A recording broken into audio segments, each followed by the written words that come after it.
지난 1분기 경제 성장률이 7년 3개월 만에 8%대로 진입했습니다. 실질 국민 총소득 증가율도 지난해 동기 대비 8.9% 늘어나며 10년 만에 최고치를 기록했습니다. 비정규직 일자리가 소폭 증가한 가운데 상대적으로 고용 여건이 열악한 시간제와 비기간제 근로자가 많이 늘어난 것으로 나타났습니다.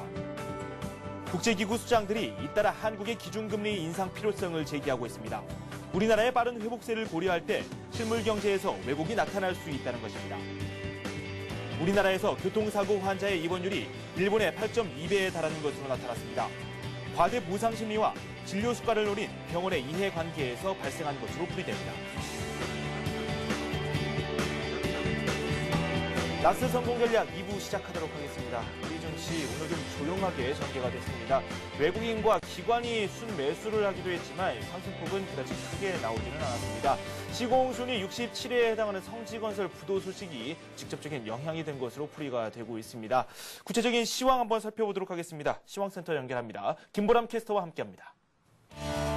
네, 시황센터입니다. 오늘 시작에는 어제 상승에 따른 부담감이 많이 묻어 있었습니다. 하지만 그래도 버텨주는 장이었다, 이렇게 정리할 수가 있겠는데요. 코스피 지수 오늘 2.29포인트 오르면서 1664포인트에서 마감했습니다. 오늘 출발은 1660포인트에 출발했는데요. 오전 중에 잠시 1667까지 오르기도 했지만 개인과 프로그램의 매물에 잠시 하락 전환하는 등 어려운 움직임도 보여줬습니다.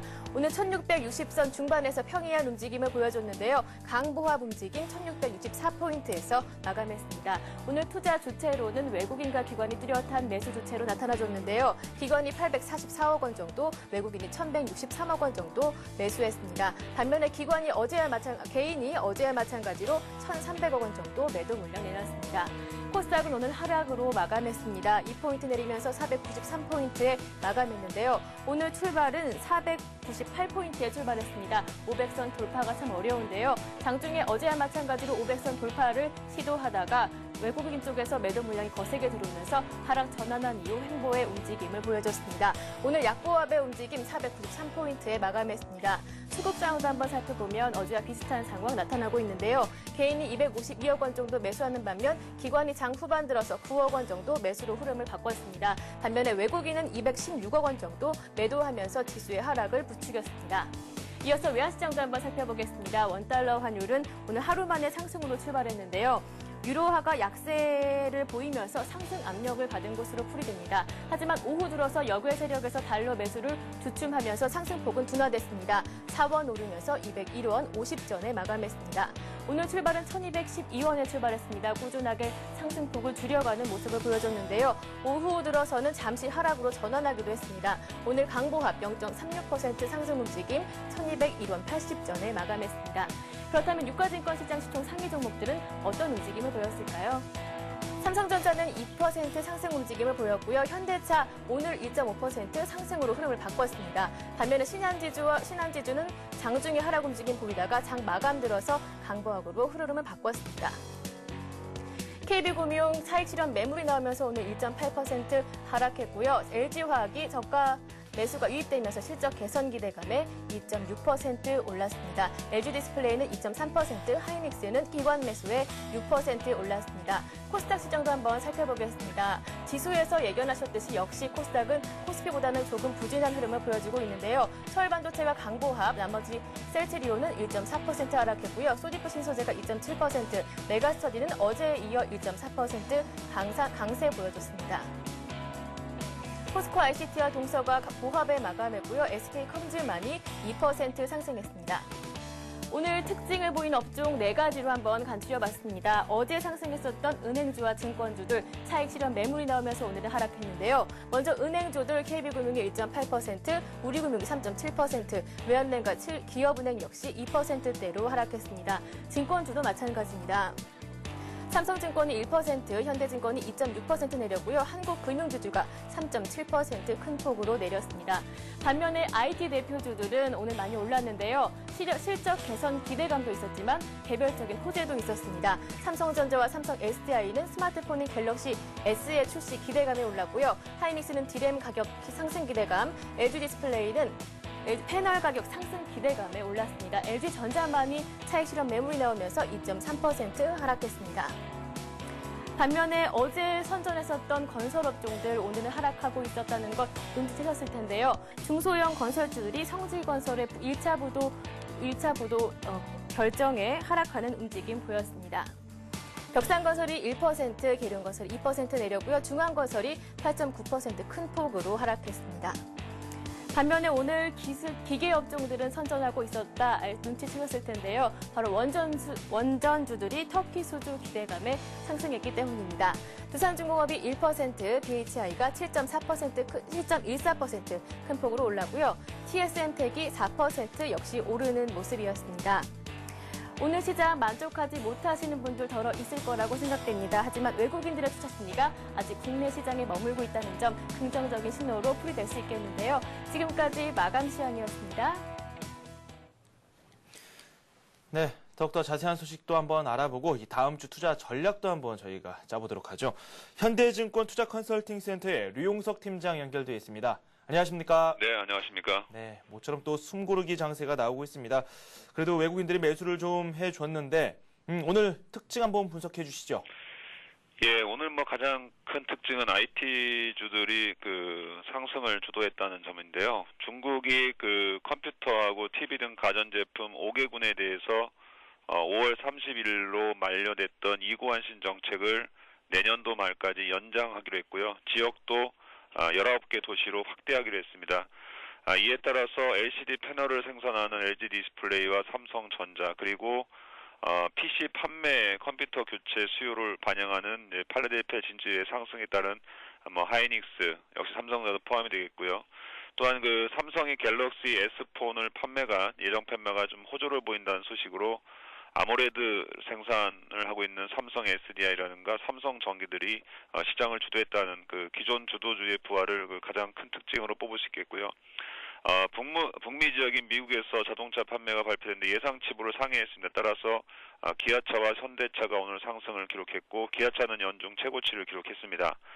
6월 중순 정도에 터키 대통령이 한국을 방문할 예정이라고 되어 있는데요. 특히 터키가 이번 국면에서 2기 정도의 원전 수주를 예정하고 있어서 혹시 한국 기업들이 수주의 가능성이 높다는 분석이 나올 수 있습니다. 따라서 오늘 한전기술, BHI 등이 원전 관련 상승을 했습니다.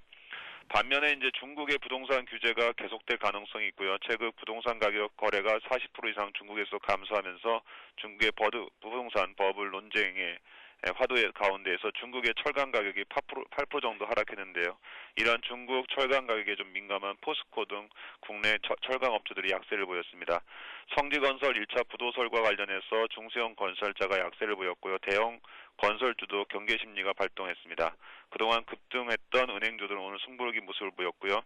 그동안 유럽 재정 위기로 인해서 부분적인 경생 위기를 찾았던 외국인들은 순매수를 보였습니다. 오늘은 전기전자 업종하고 화학 중심으로 1,200억 정도 순매수했고요.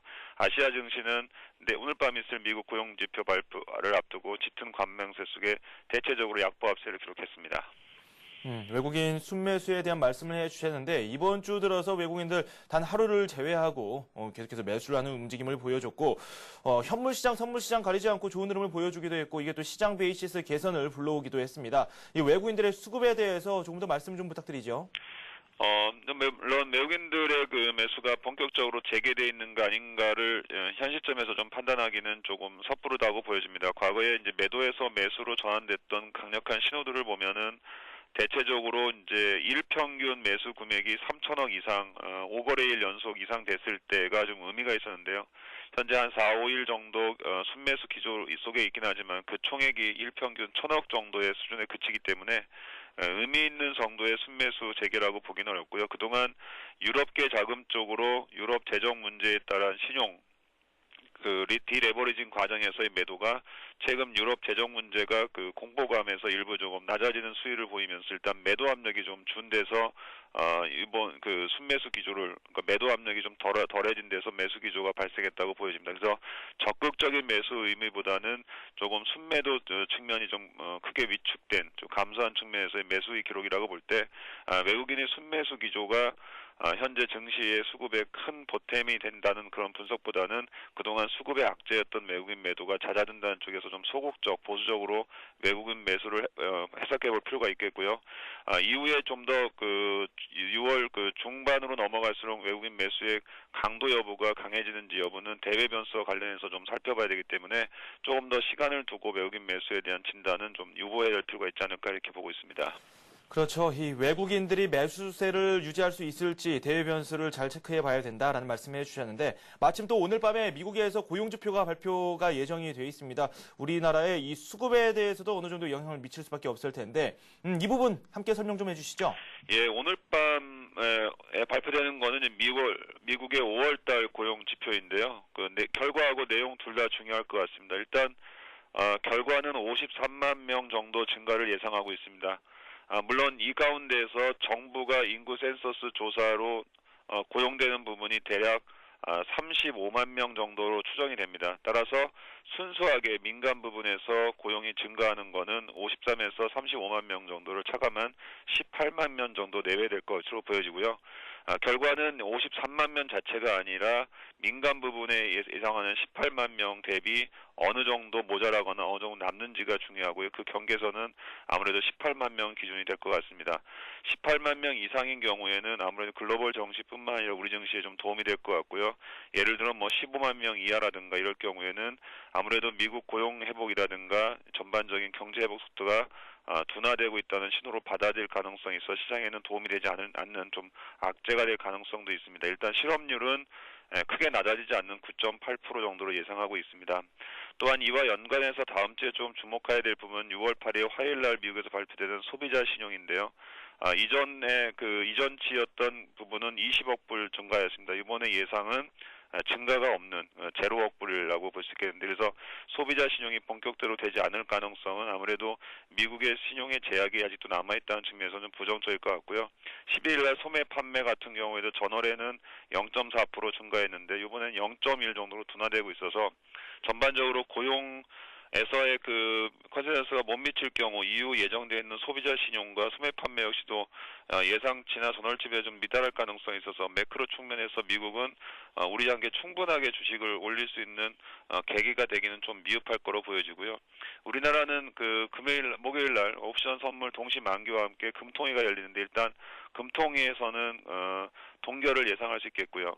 보다 중요한 거는 중국이 같은 시점인 11일 또는 11일 정도에 경제 지표를 집중적으로 발표합니다. 그래서 중국의 현안을 알 수 있는데 대표적인 현재 예상은 소매 판매, 즉 소비 쪽은 안정적인 증가를 확인하는 반면에 기타 나머지 부분은 중국이 그동안 긴축이 효과를 보이면서 중국의 경제 성장이 다소 둔화되고 있는 지표가 나올 것으로 예상을 하고 있습니다. 그렇죠. 다음 주에도 변수가 있고 일단은 오늘 밤에도 살펴봐야 될 내용들이 있습니다. 이번 주에는 그동안 좀 소외가 됐었던 그런 업종들이 상승률을 꽤 기록하기도 했었고 기존 주도주에 대한 관심도 꾸준히 나왔었거든요. 이 다음 주에는 어느 부분에 초점을 맞춰보는 게 좋을까요? 예, 일단 5월 급락에 대한 기술적 반등의 절반 또는 3분의 2 지점까지가 대략 1670에서 1690까지로 추정이 됩니다. 또 이평선 배열과도 좀 일치하는 부분인데요. 이 부분이 진입했기 때문에 일단 단순 가격 논리로 인한 주가의 기술적 반등은 마무리됐다 이렇게 볼 수 있겠습니다. 기술적 반등 마무리 이후의 시장 장세는 크게는 이제 기술적 반등의 한계로 나고요. 추세 복원론 간의 대립각이 예상되는데 현재로서는 추세 복원에 대해서는 경기 사이클 측면에서 보거나 실적 확인 측면 그리고 유럽 재정문이 잔존하는 여부 등을 봐서는 다소 좀 시간이 필요하기 때문에 다소 반등론 한계론이 우세를 보일 것 같습니다. 다만 이제 이구환신 정책의 연장으로 인해서 증시에서는 IT 특히 이제 컴퓨터라든가 TV 등 이런 가전제품의 수요 증대에 따라서 IT 쪽에 오늘처럼 트레이딩 마켓 시장 내에서는 가장 중심축에 설 가능성이 있다고 보여집니다. 위험자산 선호가 일부 약해졌기 때문에 우리가 생각할 때는 급락 같은 그런 변동성은 나타나지 않을 가능성이 있는데요. 다만 이제 경기에 대한 우려감들이 시간이 갈수록 상승을 제약하는 요인으로 남을 가능성은 여전히 시장에 좀 부담이 될 것 같습니다. 1670선 이상이 되게 되면 단순 가격 논리는 약화될 가능성이 있고요. 오히려 이제 아까 말씀드린 처럼 IT 자동차 소재라는 기존 종목들에 대한 트레이딩 마켓 시장이 열릴 것으로 보여지고 일부 좀 시각을 돌려보면은 이번 선거 관련해서 일부 교육과 관련해서는 메가스터디 같은 일부 교육 관련주들이 좀 관심권에 들고요. 특히 중국의 그 내수 시장 확장에 대한 그 모멘텀을 본다면은 아모레퍼시픽이나 뭐 LG 생활건강 같은 화장품 업종에 대한 이 고가주들의 중심으로 매매가 조금 시세가 좀 양호하게 형성될 가능성들이 다음 주에 좀 주목할 변수라고 볼 수 있겠습니다. 네, 돈 말씀 고맙습니다. 네, 감사합니다. 네, 지금까지 현대증권 투자컨설팅센터의 류용석 팀장과 함께 다음 주 전망까지 샅샅이 파헤쳐봤습니다. 이어서 뉴스가 이어집니다.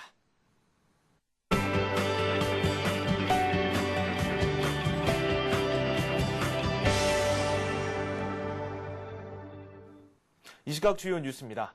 지난 1분기 경제 성장률이 7년 3개월 만에 8%대로 진입했습니다. 한국은행이 4일 발표한 1분기 국민소득에 따르면 1분기 실질 국내 총생산은 작년 동기보다 8.1% 증가했습니다. 이는 지난 4월 발표한 속보치에 비해 0.3%포인트 상향된 것으로 2002년 4분기 8.1% 이후 7년 3개월 만에 처음으로 8%를 넘었습니다. 실질 국민 총소득 증가율도 작년 동기 대비 8.9% 증가하며 2000년 1분기 9.7% 이후 10년 만에 최고치를 기록했습니다. 1분기 경기가 이처럼 예상보다 호전됨에 따라 기준금리 인상을 압박할 것으로 전망됩니다. 고용 여건이 열악한 시간제 및 비기간제 근로자가 크게 늘었습니다. 통계청에 따르면 3월 현재 비정규직 근로자는 549만 8천 명으로 지난해 3월보다 2.3% 늘었습니다. 하지만 근로계약 없이 일하는 비기간제와 한 주에 36시간 미만으로 일하는 시간제 근로자는 같은 기간 각각 31%와 15% 증가했습니다. 아울러 정규직의 임금은 1년 만에 5.6% 증가했지만 비정규직은 1.7% 증가하는 데 그쳐 정규직과 비정규직의 임금 차이가 더욱 벌어졌습니다. 또한 비정규직의 임금은 정규직의 54.7% 수준으로 1년 전보다 2.1%포인트 낮아졌습니다. 국제기구 수장들이 잇따라 한국의 기준금리 인상 필요성을 제기했습니다. 앙헬 구리아 경제협력개발기구 사무총장은 오늘 부산에서 열리는 주요 20개국 재무장관 중앙은행 총재회의에 앞서 목표 범위 안에서 물가 상승률을 유지하고 인플레 기대 심리를 붙들어두려면 정책금리를 정상화하는 게 중요하다고 말했습니다. 우리나라의 빠른 경제 회복세를 고려할 때 물가 상승에 대한 기대 심리가 커지면 실물 경제에서 왜곡이 나타날 수 있는 만큼 미리 금리를 올려둬야 한다는 얘기입니다.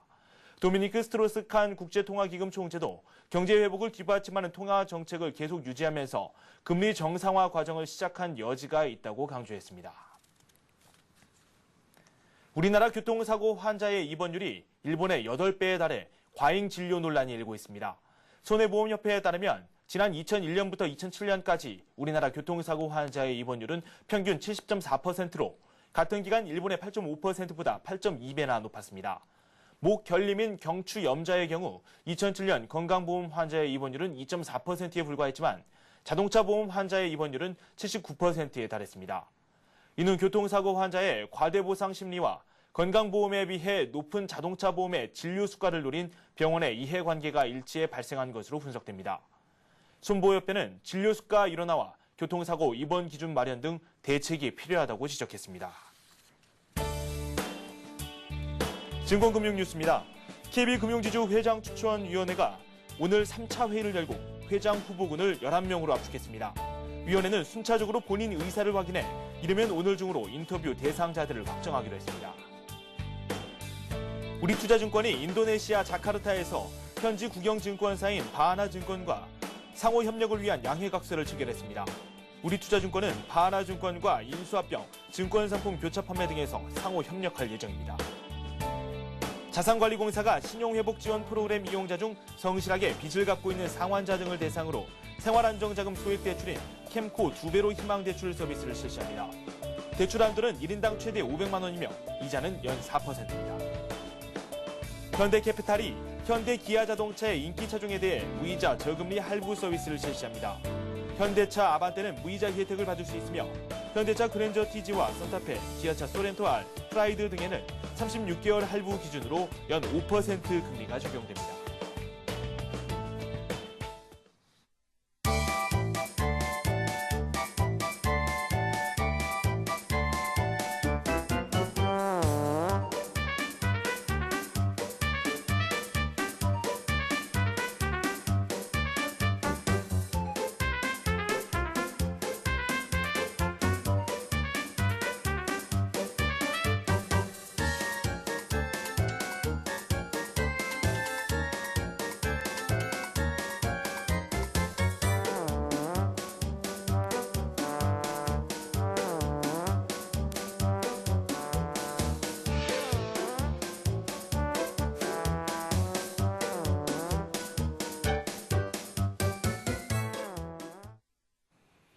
네, 세계 경제가 굵직굵직한 이벤트들에 집중을 하고 있습니다. 이 월드컵도 이제 일주일밖에 남지 않았습니다. 이 이벤트 축구 행사긴 하지만 그래도 또 경제에 미치는 파급 효과를 감안하면 얼마나 큰 영향을 미칠지 그에 대한 촉각을 곤두세울 수밖에 없을 것입니다. 오늘 우리 증시는 관망세를 보였습니다. 전반적으로 이런 양상이 펼쳐지고 있는데 아시아 지역 증시 어떻게 진행됐는지 한번 살펴보도록 하겠습니다. 일본 증시가 소폭의 내림세를 보이면서 마감이 됐습니다. 지금 거의 변화가 없습니다. 9,900선에서 마감이 된 걸로 확인이 되고 있고요. 중국 증시 역시 좀 부진한 흐름을 장중에 보여주기도 했습니다. 0.1% 내리면서 2,549선에 현재 장이 진행이 되고 있습니다. 네, 우리 시장 역시 부산에서 열리는 G20 재무장관 중앙은행 총재 회의에 관심을 두고 있고요. 이 밖에도 오늘 밤 열리는 미국에서 고용지표 발표 소식 한번 저희가 집중해 볼 만한 내용이 아닌가 싶습니다. 이렇게 굵직굵직한 이벤트들을 앞두고 관망세를 이어나가고 있는데 이 다음 주 어떤 모습을 보일지 한번 저희가 기대를 해보도록 하겠습니다. 오늘 저희가 준비한 소식은 여기까지고요. 저는 다음 주 이 시간에 밝은 모습으로 다시 찾아뵙도록 하겠습니다. 여러분 고맙습니다.